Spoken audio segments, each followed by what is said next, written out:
Yeah, so this question arises many times that when we deal with socio-religious fanatic organizations and fanatic and fundamentalist organizations, so to speak, which or radical organizations which do not perhaps preach with the constitutional morality, and sometimes what did they say comes under the ambit of constitutional morality. Majority of times it comes under the ambit of constitutional morality, but sometimes we know that it's an organization which actually it doesn't let's say have the secular fabric of the nation. It doesn't care about secular fabric of nation. It tears apart the secular fabric of nation.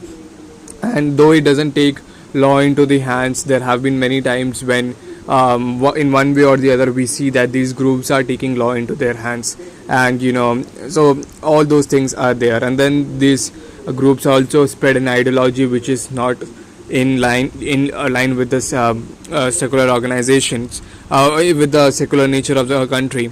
And in general, these organizations are prone to spread hatred and so on and so forth.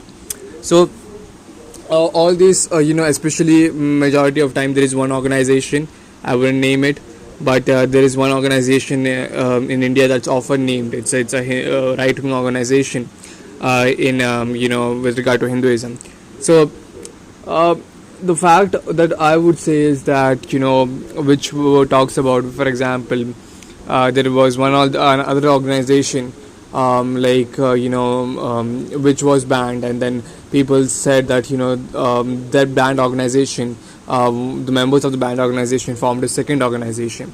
So this is essentially what's going to happen when you ban an organization. You can only ban organization. You cannot ban gathering of the people who were in that organization. You cannot ban that.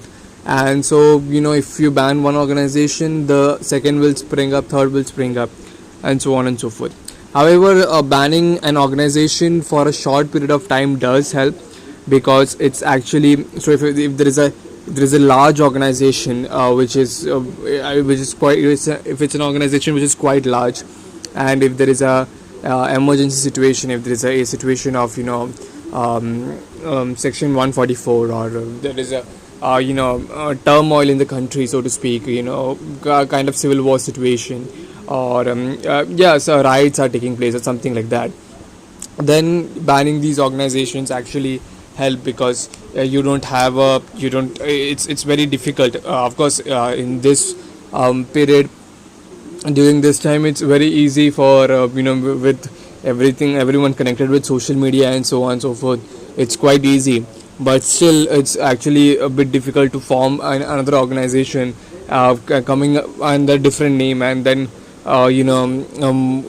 having activities under that name, and then that's something which takes usual time. But then with the advent of social media, and with the advent of WhatsApp, Facebook, etc., that's actually not going to do much benefit.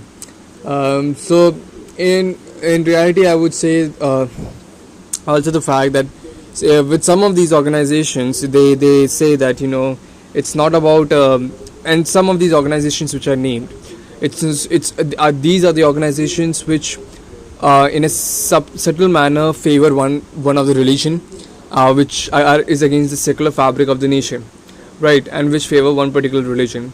But in its doctrinal terms, or in its substantial terms, or in its, let's say, constitutional terms or legal terms, in paper, they are organizations which are open to all religions, uh, all open to all religions, open to all faith, people of all faith, etc. And what you're gonna do with those organizations? So the best thing that you could do with those organizations is that the people with the opposite ideology should flood these organizations. And there is a reason why I say so. Let's say if there is an organization which is propagating hatred against religion X. Now, what usually happens is that the people who are in this organization, people of religion X, let's say, they would boycott this organization, This would give benefit to the organization, that they could preach as much hatred as possible with regard to religion X, because the religion members of the religion X are not present there. Similarly, they could propagate many misconceptions and mistheories, and all those things could be there. Similarly, if you look at the fact, then there are other organizations as well in the country, which which let's say have hatred against, have promote just one religion, and then have hatred against all other religions.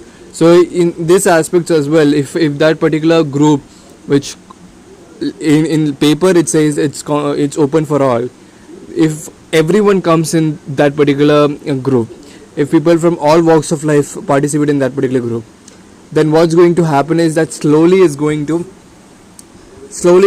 change its strategy. It's actually very impossible for a person of one particular religion to say against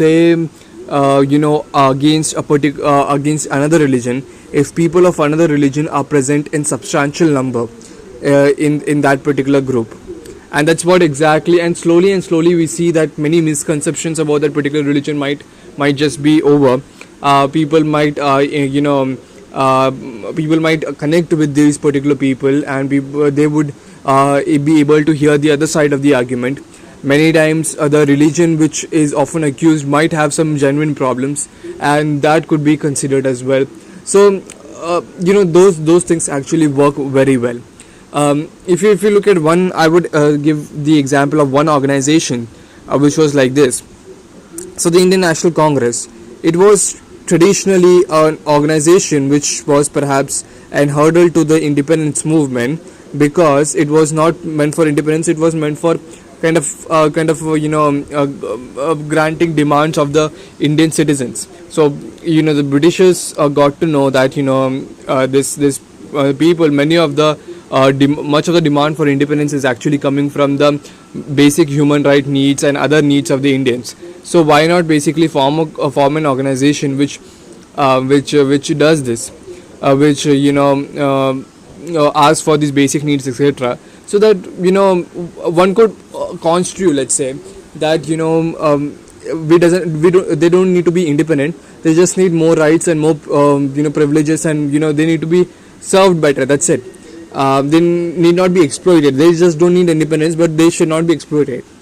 However, later, as we saw, the organization became more popularly radical and started asking for independence. And finally, we saw the organization leading the independence movement.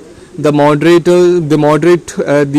the what we say as the extremists in the sense that they wanted the radicals as well as moderates.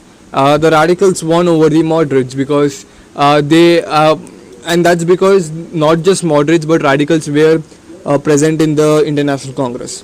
So similarly, these groups could do much better, and you don't have to ban these groups if these groups are open to all religions. Then, and if it's targeting particular religion, then that particular religion should come up in this group and should participate and negotiate and so on and so forth.